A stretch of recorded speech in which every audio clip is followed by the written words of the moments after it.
Sanctus,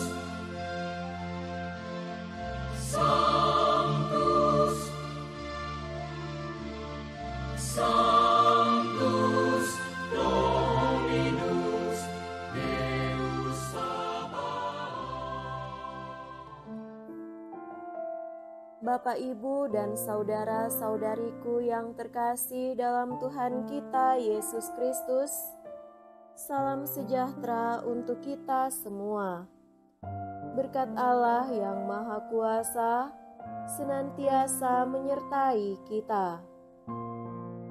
Hari Senin tanggal 23 September tahun 2024 adalah peringatan wajib Santo Pius dari Pietrelcina atau Padre Pio, Imam.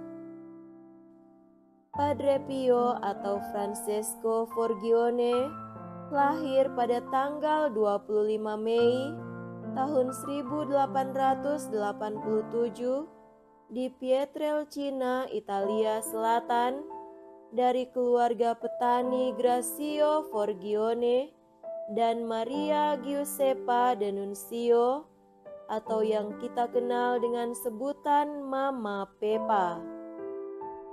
Sejak kecil ia memiliki anugerah penglihatan surgawi, juga mengalami penindasan setan.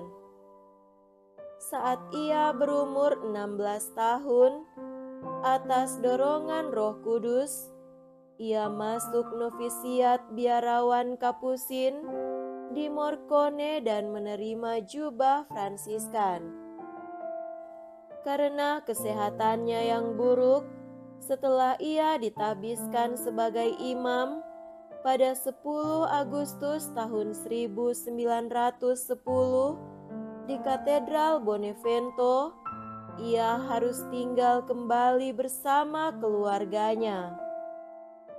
Setelah sekian lama bergulat dengan penyakitnya, Padre Pio diutus ke rumah biara San Giovanni Rotondo. Pada tahun 1918, ketika ia berdoa di depan salib di Kapel Tua, ia kemudian diberikan stigmata yang terus terbuka dan mencucurkan darah selama 50 tahun. Ia merupakan imam pertama yang menerima stigmata Kristus. Kejadian tersebut membuat para superiornya berusaha untuk merahasiakan hal tersebut, tetapi berita terus menyebar dan ribuan orang datang ke biara terpencil itu. Setiap harinya, Padre Pio tidur tak lebih dari 2 jam guna untuk mempersiapkan misa kudus, menghabiskan sebagian besar hari dengan berdoa, dan melayani sakramen pengakuan dosa.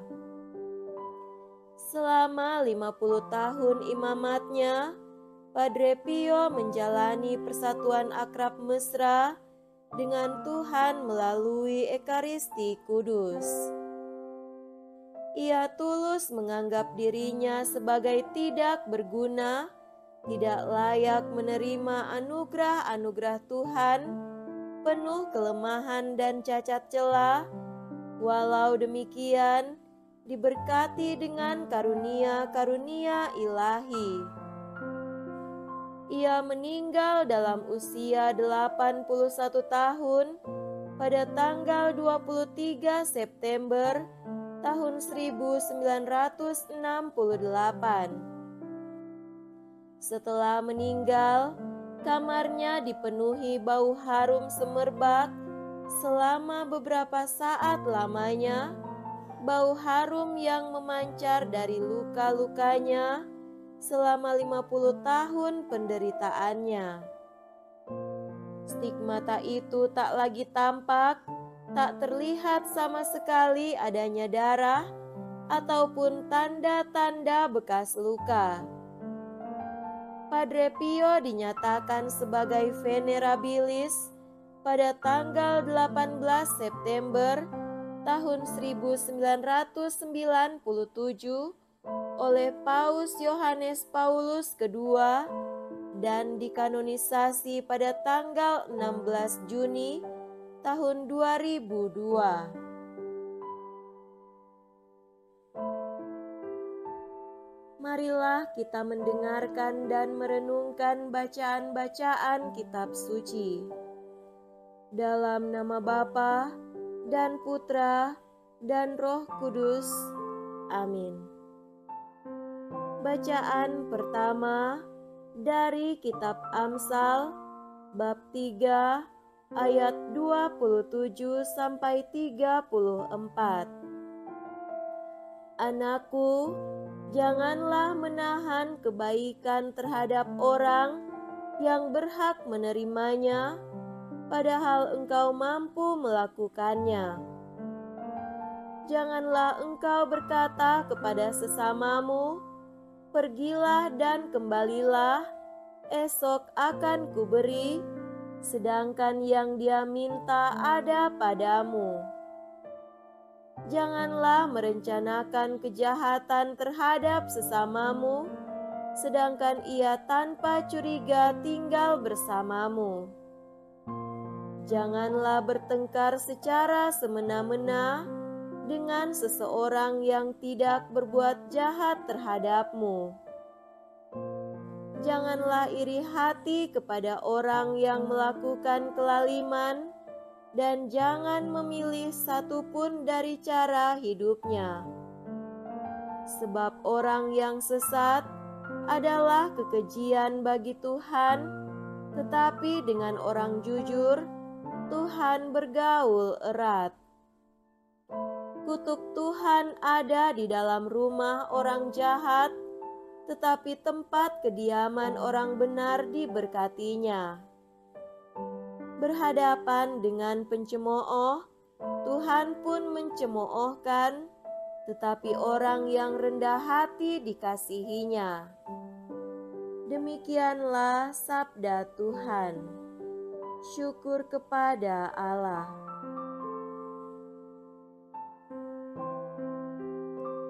Semoga Tuhan beserta kita sekarang dan selama-lamanya. Inilah Injil suci menurut Lukas. Dimuliakanlah Tuhan. Injil Lukas bab 8 ayat 16 sampai 18. Sekali peristiwa, Yesus bersabda kepada murid-muridnya, "Tidak ada orang yang menyalakan pelita lalu menutupinya dengan tempayan atau menempatkannya di bawah tempat tidur.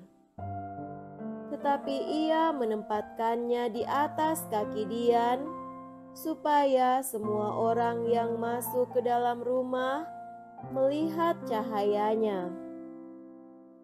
Sebab tiada sesuatu yang tersembunyi yang tidak akan dinyatakan, dan tiada suatu rahasia yang tidak akan diketahui dan diumumkan. Karena itu perhatikanlah cara kalian mendengar. Karena barang siapa sudah punya akan diberi, tetapi barang siapa tidak punya, apapun yang dianggap ada padanya akan diambil." Demikianlah sabda Tuhan. Terpujilah Kristus. Saudara-saudariku yang terkasih dalam Tuhan kita Yesus Kristus, tema renungan kita pada hari ini adalah menjadi terang. Injil hari ini berbicara mengenai perumpamaan tentang pelita.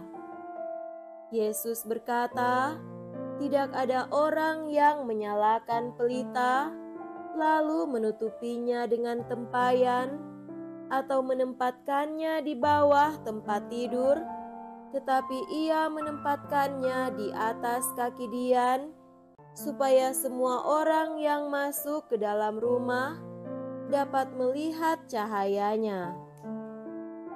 Yesus menjelaskan bahwa ketika seseorang menyalakan lampu, ia tidak akan menyembunyikannya di bawah tempat tidur atau menutupnya dengan tempayan, tetapi diletakkan di atas meja supaya orang yang masuk dapat melihat cahayanya. Sekalipun juga ruangan itu menjadi terang dan orang-orang bisa melihat apa saja yang ada di ruangan itu. Yesus pun mau menjelaskan bahwa apapun yang disembunyikan akan terbuka dan apapun yang disamarkan akan diungkap dan dikenali. Realitas hidup kita sehari-hari, seringkali kita dihadapkan pada tawaran dan godaan yang menggoda untuk menyembunyikan atau menutupi iman kita. Namun, melalui perikop ini, Yesus mengingatkan kita bahwa iman yang sejati adalah cahaya yang harus bersinar terang, bahkan di tengah kegelapan dunia ini. Dengan memperhatikan sabdanya dan berpegang teguh pada ajaran-ajarannya, kita diajak untuk terus memperkuat iman, memancarkannya dengan jelas, dan tidak malu untuk menunjukkan siapa yang sebenarnya kita percayai. Karena itu, saudara-saudari yang terkasih dalam Tuhan kita Yesus Kristus, menjadi panggilan bagi setiap orang percaya untuk tidak hanya menjadi pribadi yang taat dan saleh di hadapan Tuhan, tetapi juga menjadi saksi yang terang bagi lingkungan sekitarnya. Keteladanan iman yang dihayati harus tercermin dalam perilaku dan tindakan sehari-hari, agar orang lain dapat melihat dan merasakan kehadiran Tuhan melalui kita. Sekaligus kita mesti punya keberanian untuk menyatakan iman, berbagi kasih, dan hidup sesuai dengan nilai-nilai Injil adalah langkah awal untuk menjadi terang bagi dunia. Dalam mengalami tantangan dan godaan, marilah kita ingat pesan dari ayat-ayat ini agar kita tidak malu dan tidak menyembunyikan iman kita, tetapi membuatnya bersinar terang dimanapun kita berada. Semoga melalui cahaya iman yang kita pancarkan, banyak orang dapat disentuh dan dibawa kepada pengenalan akan kasih Tuhan yang tiada tara, dan mereka juga diselamatkan. Semoga demikian. Amin. Dalam nama Bapa dan Putra dan Roh Kudus. Amin.